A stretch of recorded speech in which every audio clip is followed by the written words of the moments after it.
할렐루야. 주의 부활의 능력으로 매일매일 주님과 함께 매일 예수님과 만나 승리하는 성도로 되시기를 주의 이름으로 축원합니다. 오늘은 이야기 하나 드리며 말씀을 시작합니다.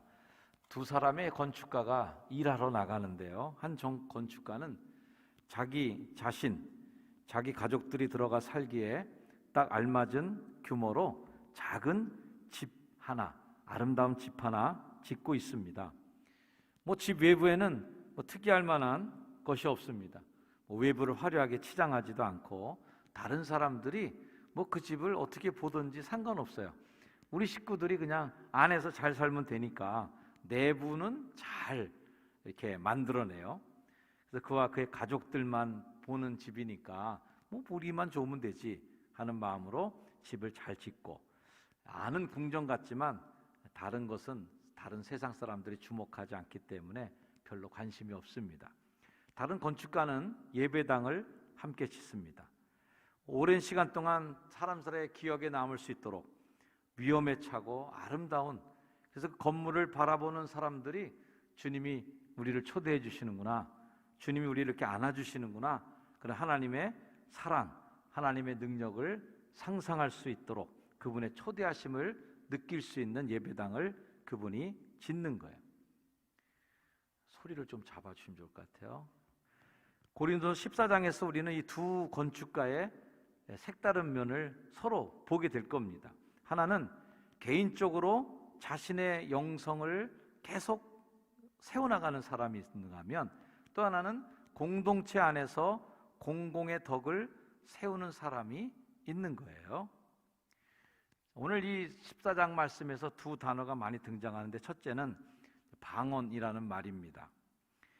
먼저 용어부터 정리하자면, 방언은 한 지방에서만 쓰는 표준어가 아닌 말을 방언이라고 얘기합니다. 우리식으로 하면 사투리가 방언 정도 됩니다. 방언은 그냥 사전적 의미로는 지방 언어, 그래서 지방할 때 그 방에서 지방의 언어, 방언이에요. 근데 성경에서 쓰여지는 방언은 우리가 쓰는 그 보통 사회적으로 쓰는 방언하고는 전혀 의미가 달리 쓰이는 거 아시죠? 우리가 잘 알듯이 첫 번째 성령 강림 사건 이후에 성령의 감동으로 은사가 왔는데 방언의 은사가 왔어요. 2장 4절 사도행전 말씀에 보면 성령의 충만함을 받고 성령이 말하게 하심을 따라 다른 언어로 말하기를 시작한 겁니다. 각기 다른 언어로 말하기 시작하는 것도 신기한데, 처음 성령 받을 때에 그 사람들이 느꼈던 방언의 놀라운 거는 뭐냐면, 듣는 사람들까지 다 통역이 돼서 들린다는 거예요. 한 사람이 얘기하는데 각기 다른 자신들의 언어로 다 듣는 거예요. 러시아 말로도 들리고 중국 말로도 들리고 일본 말로도 들리고.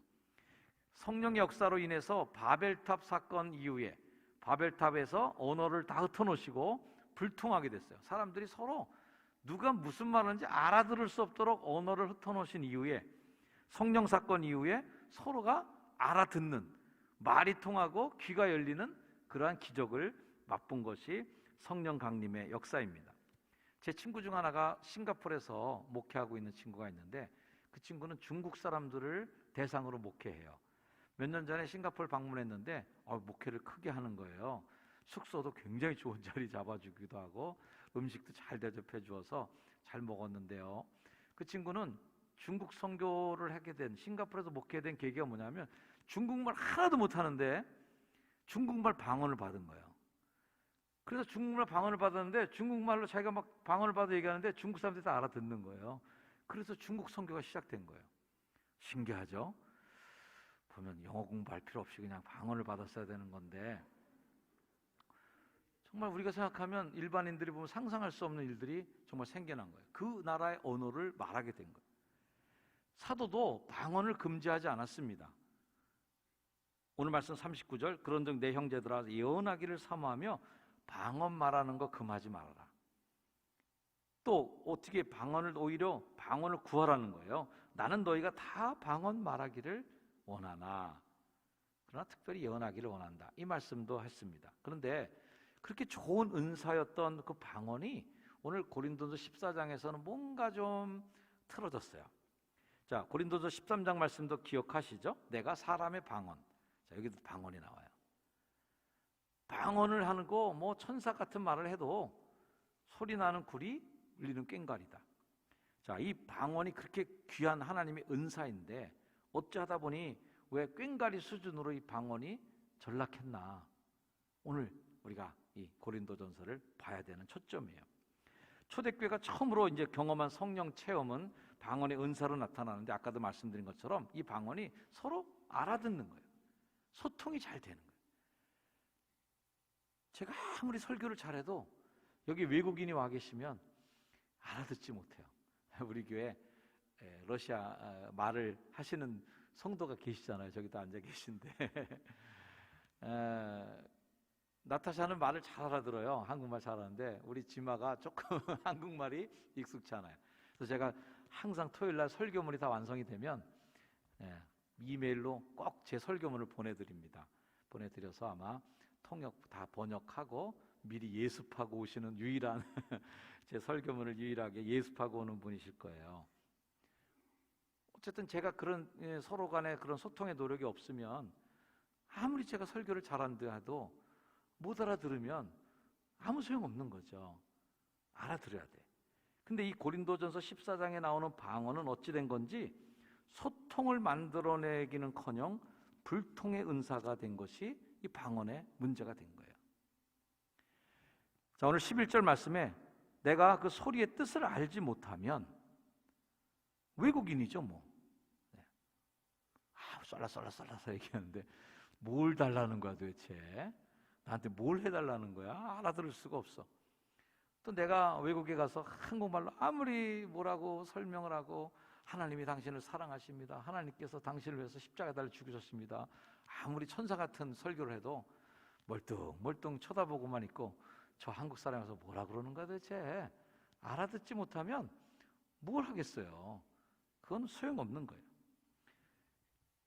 14장 5절 말씀, 만일 방언을 말하는 자가 통역하여 교회의 덕을 세우지 못하면, 천사 같은 말을 막 하는데 통역을 못해서 알아듣지 못하면, 그래서 덕이 되지 못하면 예언하는 것만 못하다. 자, 방언은 알아듣지 못하는데 통역하는 자도 없으니 결국 그 은사는 교회 안에서 덕 세우는 일에는 쓰이지 못한다라는 겁니다. 이 말씀을 종합해 보면 고린도서 14장에 나오는 방언은 우리가 그냥 아무나 다 알아들을 수 있는 말이 아니라 자기 혼자만 알아들을 수 있는 말로 하나님하고만 대화하는 언어라는 것을 알 수가 있어요. 자, 하나님과의 소통으로서의 방언은 분명히 권장사항이고 방언을 할 수 있어야 되고 방언하기를 권면합니다. 여러분들에게도 방언의 은사가 있기를 주의 이름으로 축원합니다. 2절 말씀에 방언을 말하는 자는 사람에게 하는 게 아니에요. 그건 누구한테 해요? 하나님께 하는 거예요. 왜냐하면 사람한테 해봐야 소용없어. 왜? 알아듣는 사람이 없어. 근데 하나님하고는 통해. 하나님하고 말하는 거예요. 영으로 비밀을 서로 대화하는 거란 말이죠. 자, 하나님과 나와의 소통 방식으로서의 방언을 하다 보니까 나 자신은 영적으로 굉장히 충만해져요. 근데 다른 사람은 알아듣지 못하니까 교회 공동체에 유익을 주는 일은 아니다라는 겁니다. 그래서 이렇게 방언에 대해서 충고하죠. 만일 누가 방언으로 말하려면 두 사람이나 많아야 세 사람이 차례를 따라서 하고 한 사람 통역을 해야 돼. 만일 통역하는 자가 없으면 교회에서 방언으로 그렇게 하지 말라는 거예요. 잠잠하고 자기와 하나님하고만 대화해라 라고 얘기합니다. 앞서 서두에 말씀드린 집 짓는 사람 두 사람 얘기했죠. 한 사람은 어떻게 해요? 자기 집을 잘 꾸미는 거야, 내부를. 다른 사람이 뭘 하고 돼도 상관없어. 바깥에는 학고방 같아도 안만 궁궐처럼 꾸미면 우리 식구들 행복하고 나는 너무 좋아. 집에 들어가면 난 좋은 거예요. 집 밖에 꾸밀 게 뭐 있어요, 그죠? 남조라고 해나 뭐 이런 거죠.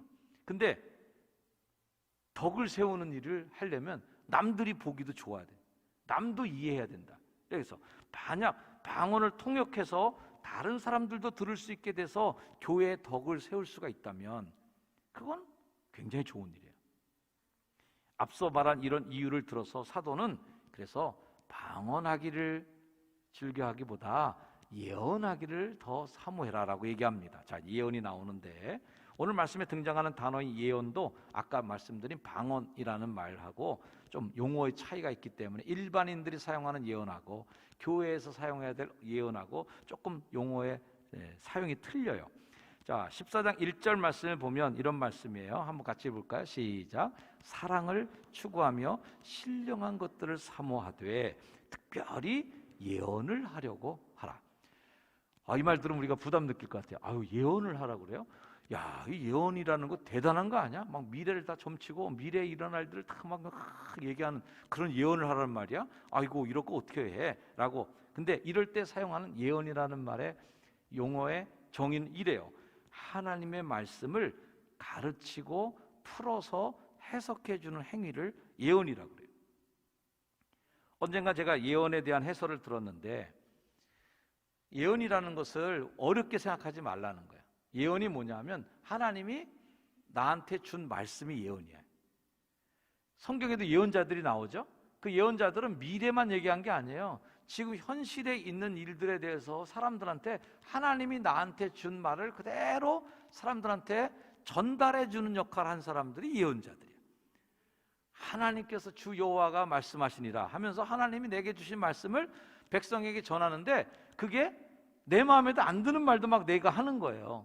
나는 그거 하고 싶지 않은데 하나님 막 말하고 그래갖고 어떻게 보면 하기 싫은데도 억지로 그 말을 받아서 그대로 해야 되는 일들을 예언자들이 했단 말이죠. 그 예언이라는 것은 미래적인 얘기만 하는 게 아니라 하나님이 너 이거 얘기해야 돼, 너 말해 라고 한 것을 내가 받아서 남에게 전해주는 거예요. 그래서 미래를 척척 알아맞추는 신기한 기적의 용어가 아니라 다시 한번 예언이라는 말의 사전적 정의 두 번째 나오는 사전적 정의를 보면 이런 거예요. 신탁을 받은 사람이, 신탁이 뭐예요? 하나님께서 나한테 주신 그 예언 어떤 말씀이에요. 나한테 주신 그 어떤 메시지예요. 그 메시지를 받은 사람이 하나님으로부터 직접 계시된 진리를 사람들한테 전하는 일 또는 그런 말, 이게 예언이다. 이렇게 사전적으로도 정의가 돼 있어요. 자, 그러면 이제 방언, 예언 이 두 가지 은사를 이제 사도 바울이 14장에서 집중적으로 다루고 있는데요. 왜 방언보다 예언에 더 집중하라 그러나? 방언하는 것보다 예언하기를 힘쓰라 그러나? 예언이 더 위인가? 방언은 좀 급이 낮은, 질이 낮은 은사야? 이게 아니에요. 은사에 차등이 있는 게 아니에요. 방언이냐 예언이냐 둘 중에 하나 골라라. 이거 의미가 없는 질문이에요. 그래서 방언이냐 예언이냐라고 하는 것에 이 질문에 답을 하기 위해서는 또 다른 단어를 봐야 돼요. 그게 오늘 14장 말씀에 많이 등장하는 덕이라는 단어예요. 자, 14장 2절과 3절 말씀 함께 있습니다. 자, 다시 읽게요. 같이 시작.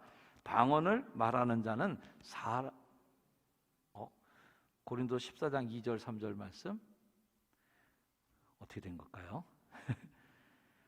자, 제가 읽을게요. 방언을 말하는 자는 사람에게 하지 아니하고 하나님께 한단 말이에요. 이는 알아듣는 자가 없고 영어로 비밀을 아까 읽은 말씀이에요. 그래서 뭐예요?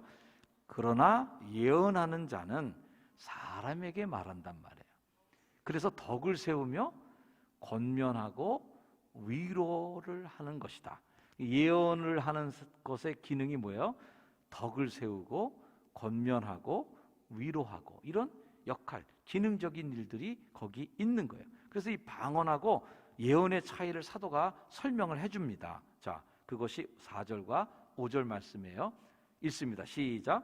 방언을 말하는 자는 자기의 덕을 세우고 예언하는 자는 교회의 덕을 세우나니 나는 너희가 다 방언 말하기를 원하나 특별히 예언하기를 원하노라. 만일 방언을 말하는 자가 통역하여 교회의 덕을 세우지 아니하면 예언하는 자만 못하니라. 자, 방언이 문제도 아니고 예언이 문제도 아니고 방언, 예언 다 똑같아. 하나님 은사야. 충만한 은사예요. 근데 이게 뭐에 의해서 영향을 받냐면 교회의 덕을 세우냐 자기의 덕을 세우냐. 설교 서두에 말씀드린 두 건축가처럼 내 집 꾸미기에 전념하고 있냐? 아니면 교회를 짓는 일에 더 전념하고 있는가? 사도가 볼 때는 교회를 세우는 일에 더 많이 유익해야 이게 덕이다. 그 덕을 세워라. 이런 말씀입니다. 자, 여기에서 다시 한번 예언이라는 말의 말씀의 뜻을 추출해 본다면 이런 말씀이에요. 한번 읽어봅니다. 시작. 하나님의 말씀을 조리 있게 잘 해석하고 알아듣도록 풀어주는 것입니다. 이렇게 해야 교회에 유익이 되고 교회가 덕이 된다라는 거예요. 그러므로 우리들이 이 은사의 목적지가 어디냐고 물어볼 때 덕이 목적지다. 우리의 은사는 다 어디에 집중이 돼야 되는가? 우리 교회 다양한 은사를 받으신 분들, 물질의 은사를 받은 분도 있어요. 사랑의 은사를 받은 분도 있고, 전도의 은사를 받은 분도 있고, 기도의 은사를 받은 분도 있고, 다양한 은사들을 다 우리가 갖고 교회라고 하는 하나의 교회를 세우기 위해서 다 총체적으로 모였는데 이게 어디로 다 몰려야 되냐 말이에요. 자기의 덕을 세우는 일에 난 사랑이 많으니까, 야, 이렇게 사랑 많은 사람 나밖에 누가 있어? 나와봐. 내가 우리 교회에서 사랑이 내가 최고 많아. 저 사람 어떻게 사랑도 없어? 이러고선 교회에서 분쟁을 만들고 내 사랑이 충만해라고 그걸 교만으로 여기면 이거는 은사가 꽝이에요. 기도를 많이 하는 분이 있어. 나만큼 기도하는 사람이 있어 나오라 그래. 나 기도 많이 하고 기도 깊어. 기도해. 보니까 기도 안 하는 인간이 보여. 야, 기도도 안 하면서 말이야 뭐 하는 짓이냐고. 기도 안 하는 것들 다 무릎 꿇어 이렇게 하면은 그 은사를 통해서 교회에 덕이 되지 못하고 기도 안 하는 사람들 다 치고 정지하면 그 은사는 아무것도 아니에요. 교회 덕이 안 돼. 우리의 은사는 어디에 집중해야 되는가? 교회 구성원들 모두가 다 사역하면서 어디에 초점을 맞추고 거기를 한 방향으로 가야 되는데 14장 12절 말씀 같이 읽어봅니다. 시작. 그러므로 너희도 영적인 것을 사모하는 자인즉 교회의 덕을 세우기 위하여 그것이 풍성하기를 구하라. 영적인 것을 사모해서 풍성하기를 구하래. 각양 은사 다 받아 누리기를 주의를 축원합니다. 그러나 그 은사들이 교회의 덕으로 집중되도록, 교회의 덕을 세우는 것이 풍성하도록 집중하라는 거예요. 사도의 관심은 우리가 그리 흔히 생각하는 어떤 영적인 은사가 막 충만한 사람, 이게 사도의 관심이 아니에요. 각종 은사를 받고 막 성령의 불똥이 튀는 사람이 아니라 교회에 덕 세운 사람이 누구야? 교회에 유익을 주는 사람이 누구야? 이걸 찾는 거예요. 그래서 교회에 1만 스승이 필요 없다는 얘기 아니에요. 아버지의 마음으로 자식 사랑하듯이 그렇게 섬기는 사람. 오늘 방언에 대한 것도 이런 가르침이잖아요. 19절. 그러나 교회에서 네가 남을 가르치기 위하여 깨달은 마음, 내 안에 받은 은혜 때문에 내가 받은 은혜로 깨달아진 그 말 5마디 말하는 게 1만 마디 방언으로 말하는 것보다 이게 낫지 라는 겁니다. 자, 이 깨달은 마음이 뭐예요? 기도와 말씀으로 깨달아진 마음, 즉 내 삶에 하나님을 만나서 만들어진 그 깨달은 간증이에요. 간증. 이게 예언이야. 영어로 얘기하면 I 메시지, 나 메시지. 내가 경험한 하나님에 대한 메시지가 있어야 된다는 거예요. 남 얘기 들은 거 필요 없어. 깨달은 마음이 뭐예요? 내가 만난 하나님, 내가 경험한 십자가, 내가 경험한 은혜, 내가 만난 죄를 사해 주신 그 은혜들을 내 말로, 내 언어로, 내 안에 담아주신 그 뜨거움으로 고백하는 게 이게 예언이란 말이에요. 지지자들에게 예수님 한 번은 물었잖아요. 지나가시는 말로, 야, 사람들이 날 누구라고 하냐? 할 말 많지만 예수님은 이 질문만 하려고 한 게 아니죠. 다 다음 질문을 머릿속에다 생각하고 계셔. 사람들이 나를 누구라고 하느냐 물어본 다음에 그 다음 질문, 하고 싶은 진짜 질문은 뭐예요? 너는 나를 누구라 하느냐? 이걸 묻고 싶었던 거지. 내가 만난 예수님, 너가 경험한 예수님이 뭐야? 너의 메시지, 네 안에 예수님 만나서 깨달은 그 예언이 뭐야? 그거 고백해봐 한번. 이거예요. 그런 예수님에 대한 고백이 있는가? 남 얘기 들어서 주워 삼키는 얘기로만 하는 게 아니라 너의 메시지, 너의 예언이 있냔 말이에요. 너한테 주신, 하나님이 주신, 담아주신 그 말씀이 깨달은 마음으로 진심을 담아서 5마디 말, 이거 한마디 하는 게 1만 마디 방언보다 낫단 말이에요. 너 나를 뭐라고 생각해? 너는 나한테 대한 고백이 있어? 네가 만난 나는 누구야? 그거 간증해. 그거 셀 모임 때 그거 고백해. 하나님께서 주신 그 간증을 말하는 게 그게 예언인데, 왜 그래요? 왜 그렇게 해야 돼? 교회에 덕을 세우는 일이 된단 말이에요. 그게 교회에 유익을 주는 말이 되는 거예요. 왜? 격려해 주니까, 위로해 주고, 세워주고, 북돋아 주고, 그 사람 마음속에 예수 그리스도를 믿을 수 있는 용기를 주는 말이 되니까 그게 힘이 되는 거죠. 가족과의 관계 속에서도 야단치는 거 하지 마시고요, 예언의 말을 하셔야 돼요. 자녀들 모아놓고 니들 예수 똑바로 믿잖아, 하늘에서 불벼락 떨어져갖고 니들 다 망할 거다, 이렇게 얘기하면 안 돼. 예언의 말을 해야 돼. 내가 만난 예수님은 이런 분이셨어. 나는 예수님께 기도할 때, 주님께 기도할 때 이런 은혜를 내가 누렸어, 이거죠.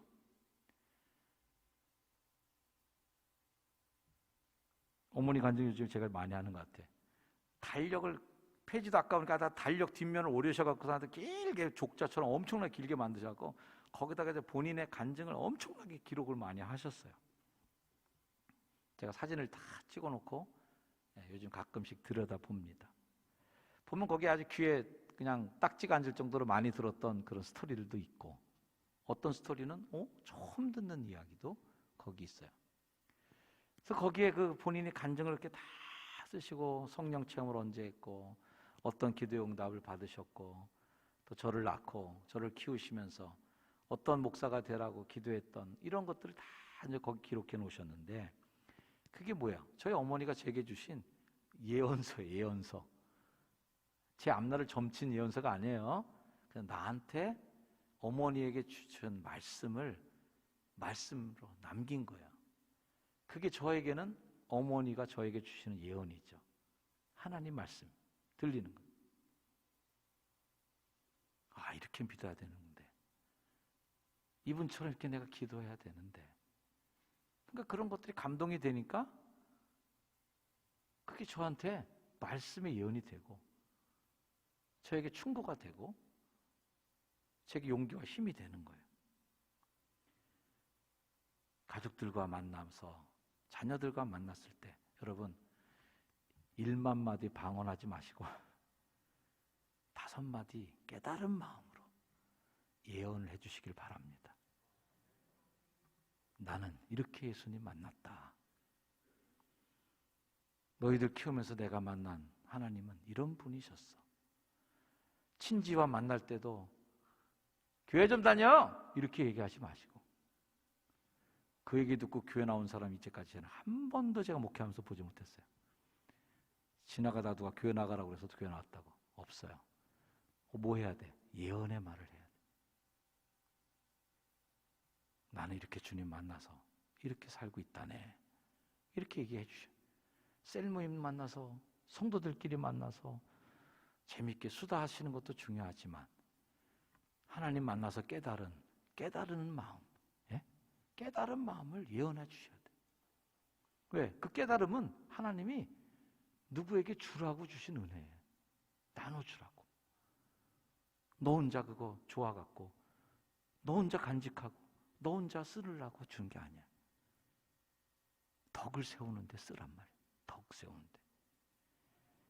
14장 26절, 그런즉 형제들아 어찌할까? 너희가 모일 때 각각 찬송시도 있고, 가르치는 말씀도 있고, 계시도 있고, 방언도 있고, 통역하는 것도 있어. 근데 이거 다 뭐를 위해서 해야 돼?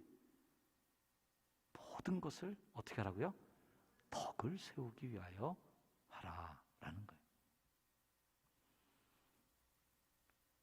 저도 제 인생을 살아가면서 평생 교회 마당에서만 살았던 저는 저희 아버님의 목회, 또 저의 목회를 돌아보면서 뒤돌아보면 한국 교회가 아까 집 짓는 사람처럼 개인의 영성에 집중했던 그런 영성적인 분들이 있었습니다. 개인의 영성에 집중하고 본인의 영적 은사는 많이 받고 여러 은사가 충만한 분들도 있었지만 제가 어렸을 때 봤던 교회 은사가 충만했던 분들 중에 교회 굉장히 어렵게 하는 분들이 많았습니다. 그래서 저는 오히려 그런 분들 때문에 상처를 많이 받았어요. 기도할 때는 저분이 천사 같은데 집회만 열리면 성령은 제일 많이 받으시는데 교회에 제일 문제는 일으키거나 제 아버님 목회하는 거 제일 힘들게 하는 분들이 그분들. 뭐지 저거는? 이런 생각을 했던 어린 시절의 기억이 납니다. 전도관을 2단을 만들었던 그분 은사가 진짜 불이 떨어졌습니다. 네. 그분이 손만 닦은 물만 먹어도 병이 났어요. 그 정도로 은사가 충만했어요. 근데 그 은사가 덕을 세우지 않고 교만해지는 은사가 됐어요. 나만큼만 하라 그래. 나만큼만 믿으라 그래. 자기의 우월감을 주장하는 은사로 발전되면서 교만함이 되고 결국은 교회에 덕을 세우기는커녕 교회 무너뜨리고 교회 욕먹이고 교회를 힘없게 만드는 일에 쓰였다면 이게 안 되는 거라는 거죠. 은사를 지닌 우리는 그러므로 다음의 질문들을 좀 점검해 보셔야 됩니다. 첫째는 자기 만족으로 은사를 사용하고 있진 않은가? 두 번째는 나의 말과 행동은 교회에 덕이 되는가? 내가 지금 이 말을 하면 교회에 덕이 될까? 내가 이 말을 던지면 우리 가족들 사이에 덕이 될까? 덕을 세우는 일에 도움이 되는 거면 하지만 덕이 되지 않으면 안 해야 된다는 말이에요. 셋째는 주님과의 만남을 통해 내 안에 담겨진 예언의 말씀이 있는가? 해줄 말이 있나? 깨달은 마음으로 5마디 말이라도 나한테 그런 말이 있을까? 그거 담도록 하시고 마지막은 주변 사람들에게 담대하게 예언의 말씀, 내가 깨달은 그 예언의 말씀을 증거하는가? 깨달은 말씀도 내 안에만 가지고만 있어도 소용없어요. 왜? 덕이 안 되니까. 네, 그것도 고백해서 덕을 세우는 거죠.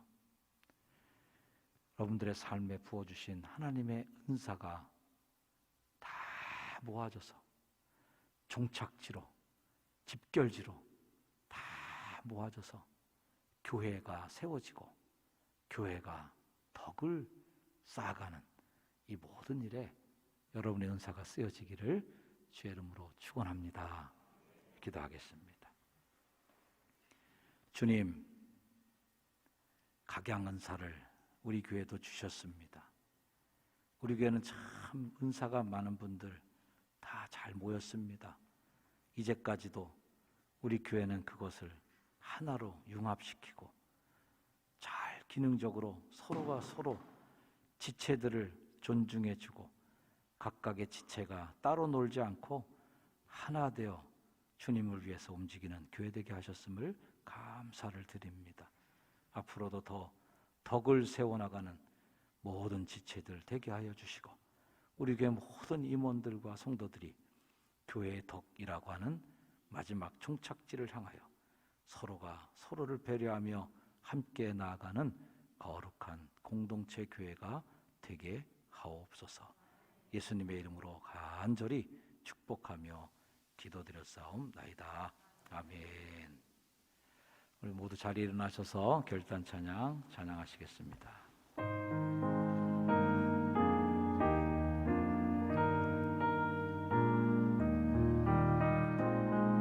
내 마음과 정성을 다하여서 주 너의 하나님을 사랑하라. 내 몸을 아끼고 사랑하듯 형제와 이웃을 사랑하라. 주께서 우리에게 명하시니 그 명령 따라서 살아가리.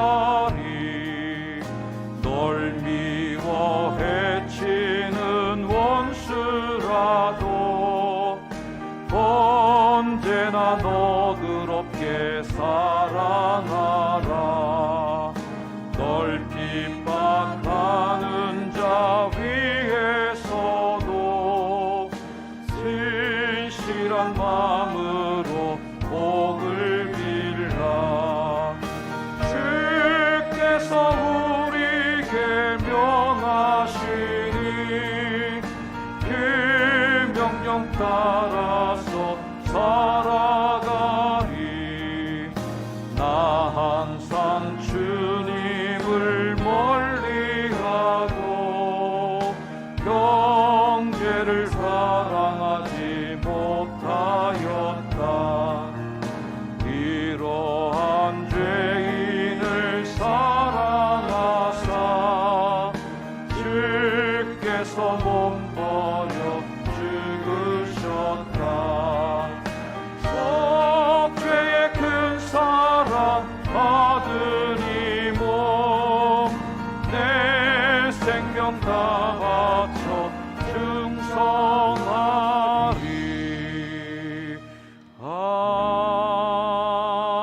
아멘. 우리 엄은영 목사님 축도해 주심으로 모든 예배를 마치겠습니다.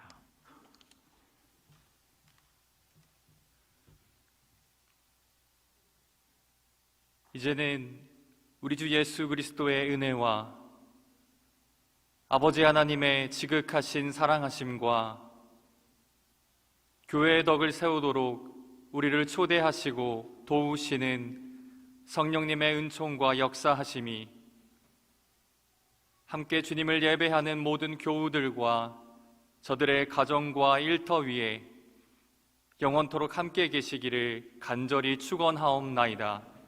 아멘.